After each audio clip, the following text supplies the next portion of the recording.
Hello friends, welcome to the new episode of my channel. আমি অরিত্র। এখন এই ভিডিওর মধ্যে আমরা দুটো গান নিয়ে কথা বলবো। 7 জুন দুটো ছবি মুক্তি পাচ্ছে। একদিকে প্রসেনজিৎ চ্যাটার্জি এবং ঋতুপর্ণা সেনগুপ্তর 50তম ছবি, যেটা কৌশিক গাঙ্গুলি ডিরেক্ট করছে, অযোগ্য। সেই ছবিটাও 7 জুন মুক্তি পাচ্ছে। অ্যাট দ্য সেম টাইম জিতের বুমেরাং ছবিটাও সেম দিনকে মুক্তি পাচ্ছে। এটা ছবি কোন ডিরেক্ট করছেন জিৎ এবং রুক্মিণী রয়েছে। তো এই দুটো ছবিরই প্রথম মানে বুমেরাঙের দ্বিতীয় গান এবং অযোগ্যর প্রথম গান বেরিয়ে গেছে। তো সেটারই রিয়াকশন এই ভিডিওর মধ্যে দেবো। প্রথমে যদি বুমেরাঙের গানটা নিয়ে কথা বলি, অদ্বিতীয় এই গানটা নীলায়ন চ্যাটার্জি এটা লিরিক্সও লিখেছেন, মিউজিকও করে। নীলায়ন চ্যাটার্জির প্রসেসটা হচ্ছে তিনি আগে গানটা লেখেন, তারপরে কম্পোজিশন করেন। তো তাই জন্য উনি নিজেই লিরিক রাইটার থাকেন নিজের গানে। তো সেটা ওনার প্রসেস। তো সেটাই আর কি এখানেও হয়েছে। এবার দেখবেন উনি দুঃখের গান কিন্তু খুব ভালো। দেখুন প্রথম যে গানটা ছিল বুমেরাঙের, ওটা অনেকের পছন্দ হয়নি। কিছু জিতের ফ্যান্সদেরও পছন্দ হয়নি, কিছু ফ্যান্সদের পছন্দ হয়েছে, কিছু জেনারেল অডিয়েন্সের পছন্দ হয়নি। আমার এক্সপেরিমেন্টাল আমার ভালো লেগেছিল, বাউল রক আমি বলেও ছিলাম।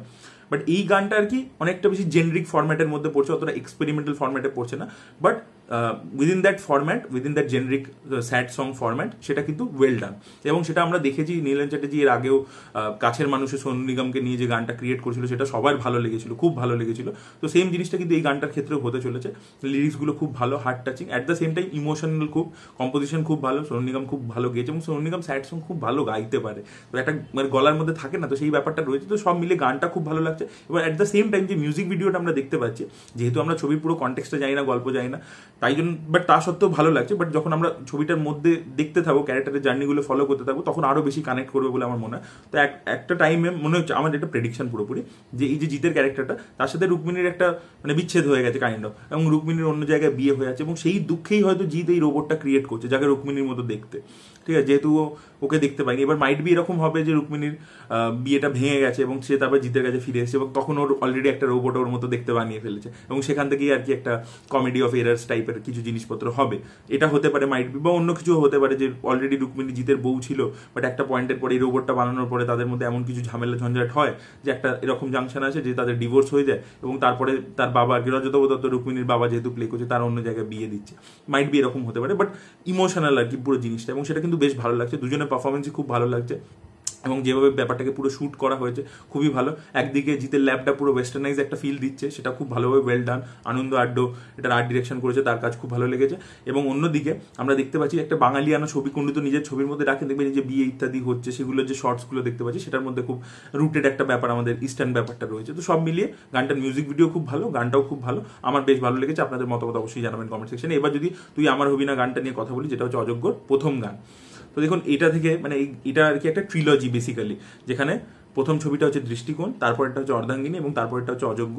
এই তিনটে হচ্ছে কাইন্ড অফ একটা মানে একটা ট্রিলজি কাইন্ড অফ, যেখানে আর কি সিমিলার থিম এক্সপ্লোর করা হবে, এবং সেখান থেকে আমরা বুঝতে পারছি, এটা কৌশিক গাঙ্গুলি নিজেই বলেছেন। তো এই তিনটে ছবির মধ্যে যদি দেখেন, একটা কমন থিম হচ্ছে পাস্ট এবং প্রেজেন্ট।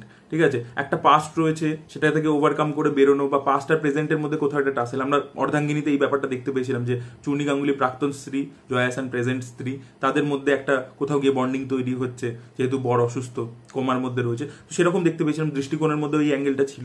তো এই ব্যাপারটা কিন্তু এখানেও উঠে আসে। তো এই জন্য আর কি এই থিমেটিক্যালি সেম আর কি তিনটে ছবি, তো সেটা এখানে রয়েছে। এবং আমরা বুঝতে পারছি যে প্রসেনজিৎ চ্যাটার্জি এখানে যেটা প্রসেন করা হয়েছে, ঋতুপর্ণাকে পর্ণা নাম দেওয়া হয়েছে, এবং শিলাজিতের পারফরমেন্সও কিন্তু খুব ভালো লাগছে। গোটা গানটার মধ্যে যতগুলো যেহেতু এটার মন্টাজ বেস সং, খুব ভালো লাগছে কিন্তু। এবং কৌশিক গাঙ্গুলি নিজের অ্যাক্টার্সদেরকে এত সুন্দর হ্যান্ডেল করতে পারেন, তাদের থেকে এত ভালো একটা ম্যাচিওর পারফরমেন্স বার করতে পারেন, সেটা দেখতে দারুণ লাগে। এবং সেটা আমরা কিন্তু গানটার মিউজিক ভিডিওর মধ্যে দেখতে পাচ্ছি, দারুণ লাগছে। গানটা তো দেখুন অসাধারণ হয়েছে, শ্রেয়া ঘোষাল দারুণভাবে গিয়েছে, লিরিক্সগুলো খুব ভালো। এবং প্রসেনজিৎ চ্যাটার্জিকে না মানে দেখবেন কৌশিক গাঙ্গুলি কি করে, যে সে তো রিয়েল লাইফে একজন সুপারস্টার, তো তাকে এরকম লার্জার দ্যান লাইফ ক্যারেক্টারে মানে প্লেস করে। ইন দ্য সেন্স হচ্ছে যে মারামারি টারামারি ওরকম করছে না, মানে সে সিনেমার মধ্যে একটা ওরকম ক্যারেক্টার, যে বড় বিজনেস টাইকুন বা নিজে একজন সুপারস্টার। জ্যেষ্ঠ পুত্রতে দেখবেন সে নিজে একজন বড় ফিল্ম অ্যাক্টর।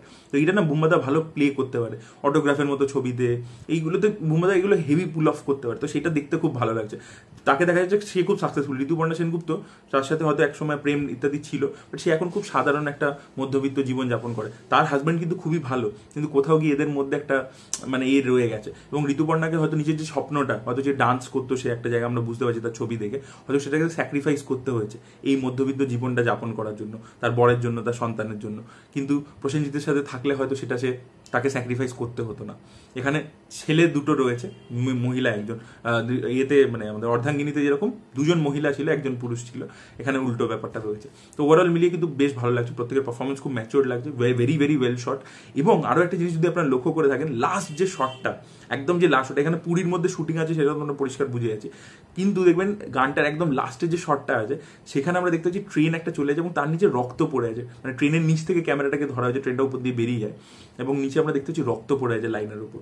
তো মাইট বি একটা থ্রিলারের মতো বা একটা সাসপেন্সের মতো কিছু ছাপ হয়তো পরে গল্পের মধ্যে আসতে পারে, হয়তো একটা প্লটের মধ্যে এরকম কিছু ব্যাপার আসতে পারে, কারণ আমরা জানি যে একটা সাসপেন্সফুল ড্রামা কিন্তু এই ধরনের জনরার মধ্যেও কিন্তু কৌশিক গাঙ্গুলি অপারেট করেন। ড্রামা তো হবে সেটা আমরা পরিষ্কার বুঝতে পারছি, বাট একটা সাসপেন্স মাইট বি থাকতে পারে, কারণ আমরা কাবেরী অন্তর্ধানেও কিন্তু সেই ব্যাপারটা দেখেছিলাম। তো দেখা যাক সেটা কি হয়। রিয়েলি লুকিং ফরওয়ার্ড, এবং 50তম ছবি, সো ভেরি ভেরি এক্সাইটেড আমরা দেখার জন্য। এবং এই ছবিটা একদম শিওর হিট হবে, এটা মানে অডিয়েন্সের মানে বিশালভাবে তারা দেখ, মানে প্রাক্তন যেটা করেছিল, দৃষ্টিকোণ যেটা করেছিল, আমার মনে হয় এই ছবিটাও সেটা করতে পারবে। So really looking forward. আপনাদের কি মতামত অবশ্যই কমেন্ট সেকশনে জানাবেন। এই ভিডিওটা ভালো লেগে থাকলে লাইক করুন, শেয়ার করুন, চ্যানেলটিকে সাবস্ক্রাইব করতে ভুলবেন না। Bye bye.